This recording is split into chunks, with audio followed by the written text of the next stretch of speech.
She looks at her past. How did she get here so fast? She should be saying at last, because she's free from the trance. No longer wearing a mask, no longer has a facade. It was cold out there, but she was used to the draft.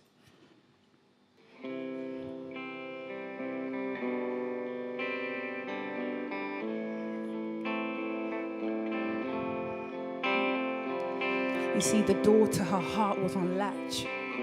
You see, temptations kept getting thrown at her. She was like a dog, running around with the enemies playing catch. You see, but when God caught her heart, it was that perfect encounter, that perfect match. Because he ignited the flame which once was dim, filled with sin, filled with bitterness. She needed him. You see, back then, before she went into foster care, 8 years old, her mother told her, my darling, keep hoping and don't give up and never allow fear to interrupt you here. But he interrupted. And she loved his attention because it charged her. But it was his intentions that were soon to scar her. And like Eve, she bit that fruit because it looked so sweet. Her spirit got sick. She couldn't digest this. She got deceived and didn't once admit. You see, everything she justified, even suicide she tried. Her attitude stunk, it attracted every single kind of fly. But thank God that his love covers a multitude of sins, and no amount of aspirins could cover the multitude of pain that she was going through. So she mistook his lust for love and watched the so-called feelings which once had meaning. She realized it was just a temporary emotional high, so she fell off cloud nine with her head hitting first. You see, the heart and the mind, they tend to collide. She had to pause and rewind and realize, wait, that was not intimacy. You just wanted to take pieces of me. You see, my feet were stuck to a broken foundation.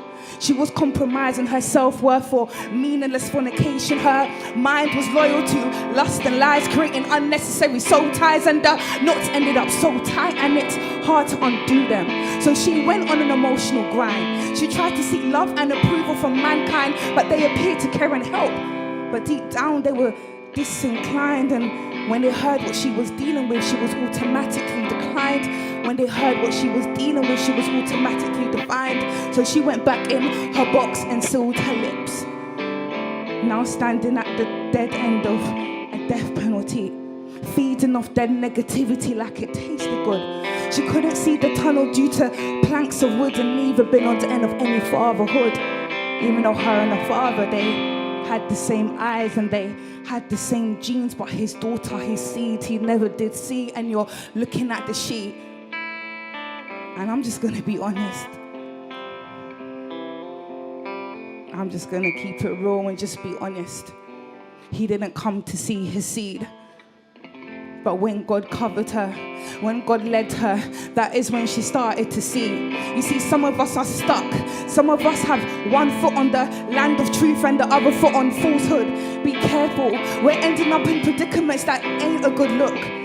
Some of you are paralyzed by the blocks in your path. You're portraying the facade and wearing a mask. Isn't acting like that an emotional task? You're sitting there wondering, how long is this going to last? When is this all going to pass? How long is this going to last? How long is this all going to pass? And our minds are all over the place like a ballroom dance. Our minds are all over the place like a ballroom dance. You see, cocoon has to break for us to revolve. Society's cocoon had to break for us to revolve. My cocoon had to break for me to revolve. It starts from you. It starts from you. You see, so she looks at her past.